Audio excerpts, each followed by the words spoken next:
और नकल को लेकर हरियाणा शिक्षा बोर्ड एक्शन मोड में है। लगातार कार्रवाई की जा रही है।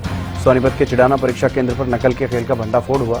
बेटे को नकल पहुंचाने के लिए मौजूद पिता को फ्लाइंग ने पकड़ लिया और परीक्षा केंद्र के अंदर मौजूद चतुर्थ श्रेणी कर्मचारी मदद कर रहा था। नकल की पर्चियां और किताब भी बरामद की गई। बोर्ड सचिव डॉक्टर मुनीश नागपाल ने सूचना मिलने पर फ्लाइंग की टीम भेजी।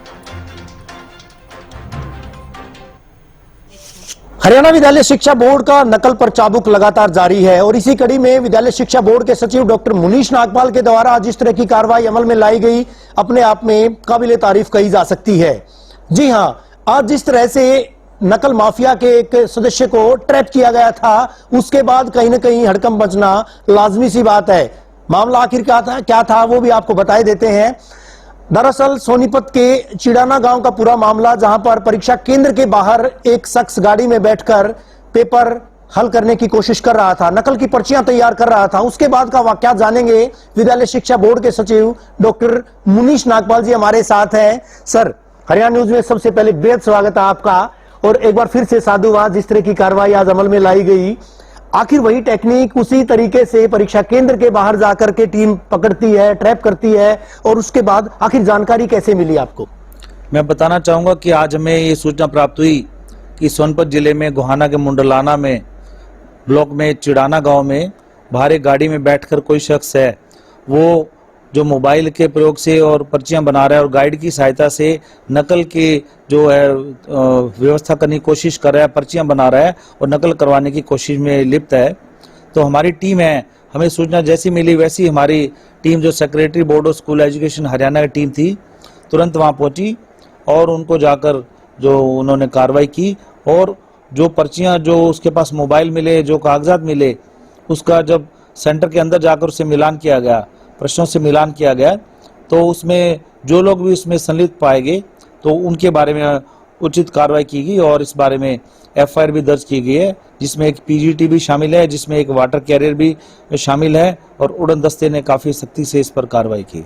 जाहिर तौर पर 2 लोगों के खिलाफ इसमें एफआईआर दर्ज की गई है। सर, जो प्रवीण था, जिस तरह की जानकारी आपके बोर्ड कार्यालय से मिली है कि प्रवीण नामक शख्स जो कि क्लर्क था एक कुरुक्षेत्र के स्कूल में, जो अपने बेटे को नकल करवा रहा था, तो दूसरी तरफ हरिओम जो कि वाटर कैरियर था, उन दोनों को जो है गिरफ्तार भी किया गया इस पूरे मामले में।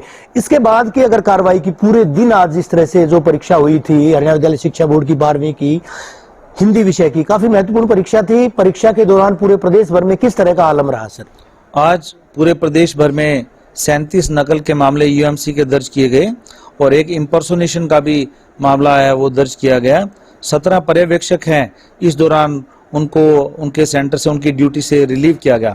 और मैं बताना चाहूंगा कि हमारा जो सब डिवीजन का क्वेश्चन पेपर फ्लाइंग का जो उड़न दस्ता है, उसने तावड़ू के सर्वोदय वरिष्ठ माध्यमिक विद्यालय तावड़ू 10 पर नकल के हैं वो 9 मामले दर्ज किए, जिसमें 4 परीक्षार्थियों के पास जो उसकी आंसर की थी वो मिली थी और काफी सारी पर्चियां मिली हैं। तो आज उस केंद्र की जो परीक्षा है, हिंदी की परीक्षा है, उसको रद्द कर दिया गया है और इसके बारे में सख्त कानूनी कार्रवाई की जा रही है। इसी तरह से हम नकल रहित परीक्षा को हर हालत में सुनिश्चित करेंगे और किसी प्रकार की परीक्षा केंद्र के अंदर भी ऐसी कोई नकल नहीं होने देंगे, बाहर कोई भीड़ नहीं होने देंगे, पेपर लीक की कोई ऐसी घटना नहीं होगी और हम नकल रहित परीक्षा को 100% तक सुनिश्चित करेंगे। चलिए, बहुत बहुत धन्यवाद सर हरियाणा न्यूज से जुड़ने के लिए। एक बड़ा मामला, एक बड़ी खबर और सामने आई है। तावड़ू के सर्वोदय विद्यालय में, तावड़ू 10, उस सर्वोदय विद्यालय में भी नकल कहीं न कहीं देखी गई थी। कुछ पर्चियां मिली थी। इस बिना पर न केवल 4 लोग, उनके खिलाफ कार्रवाई की ताकीद की गई है, बल्कि इस केंद्र की आज हुई परीक्षा, एक्सक्लूसिव तौर पर हरियाणा न्यूज बता रहा है कि इस केंद्र की आज की परीक्षा यानी 12वीं की हिंदी विषय की परीक्षा महज और महज तावड़ू के परीक्षा केंद्र से सर्वोदय वरिष्ठ माध्यमिक विद्यालय तावड़ू 10, इस केंद्र की आज की परीक्षा रद्द की गई है। वीडियो जर्नलिस्ट शेखर के साथ रवि जांगड़ा।